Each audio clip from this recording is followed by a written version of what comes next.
What's up, guys? So in today's video I'll be explaining to you guys about the trade I've taken on gold, and I know it has been long I posted a video, but please, you guys should bear with me. It has been my fault all while, and I've been really busy. I've been busy all while. So, and I just got this opportunity to just break down the chart with you guys and explain the market concept of my trade expectation on XAUUSD gold. So basically, you guys should please try and stay focused and watch this video.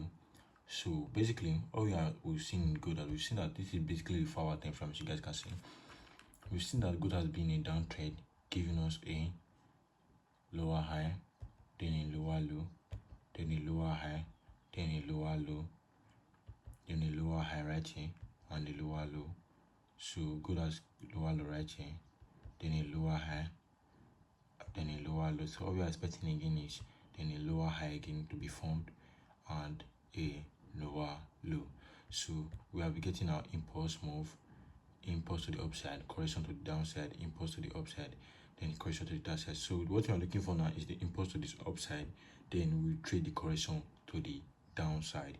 So basically now I saw that okay, gold has been bearish for the past month, and we have to trade out in line with the trend in order to make money. So that's the work of a trader, trading in line with the trend.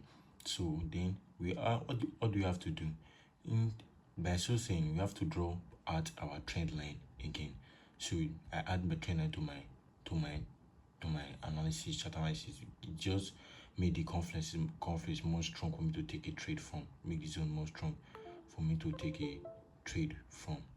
So what do I see right here? I saw a lower high, lower low, lower high, lower low, impulse correction, impulse correction. So what am I expecting? I'm expecting for gold to pull back to this zone before I will take another sell and to the downside. So what happened now? What is happening now currently? Gold has mitigated a point of interest right here from the daily time frame and currently giving us this reaction. So basically, I don't really know if this might be, that's why I say I will still be watching the chart. This might also be a market shift. This might be a continuation trend. I will just keep on watching the chart.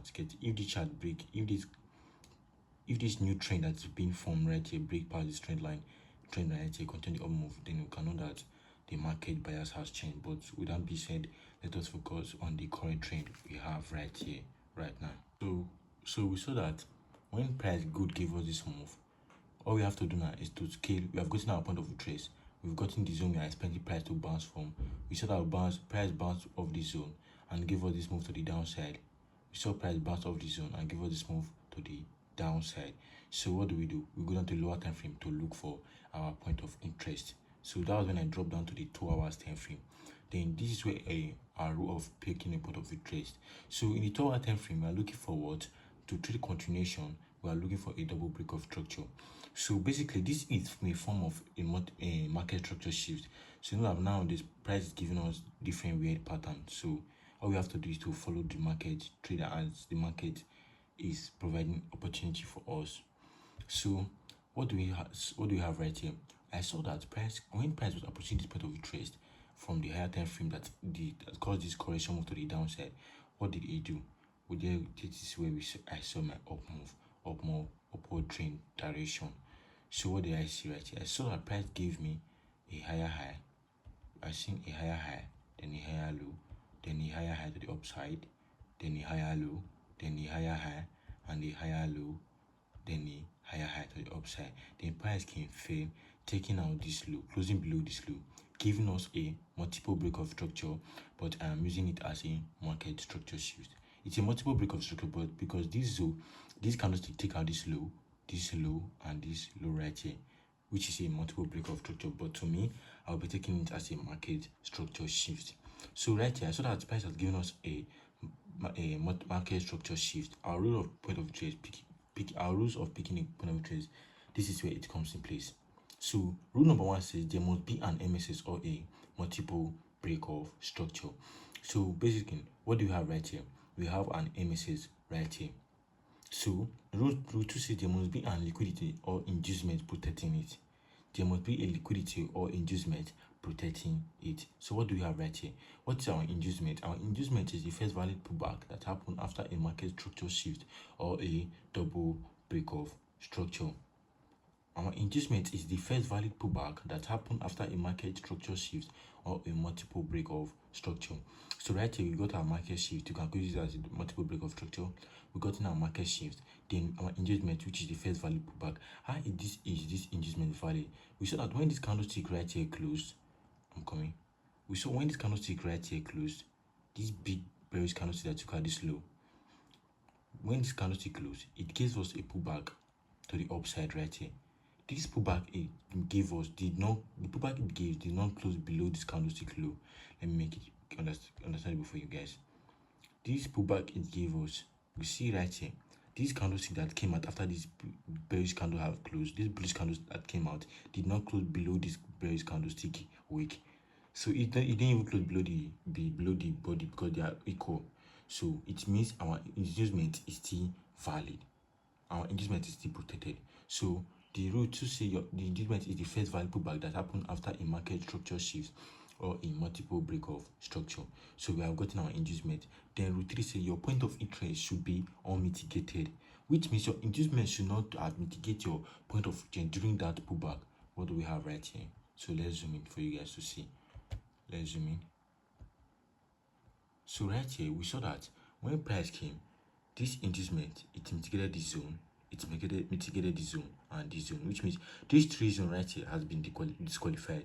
So the only zone that is protected right here now is this OB that I'm picking as my point of interest, because when this pullback happened, it did not mitigate the candlestick wick. As you can see right here, it did not mitigate the candlestick. It only came close to it, but it didn't touch it, which means this other block right here is still valid for us to pick our point of interest. So rule 3 says your point of interest should be unmitigated. Then pick the point of interest closer to your inducement.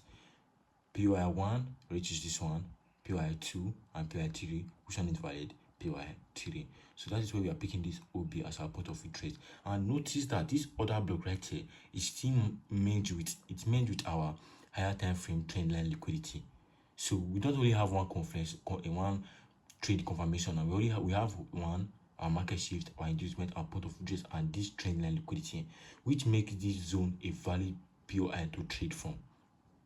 I hope you guys understand me. Which makes this zone a valid POI to trade from. So all we have to do now is to wait for BTC, to wait for XAUUSD, which is gold, to pull back to this zone. Then we'll be looking for our sale from this zone. So this is something we were expecting, and we expect something like this, a pullback to the downside. Then an inducement gets swept right here. The market has given us a market shift, continuing the downtrend.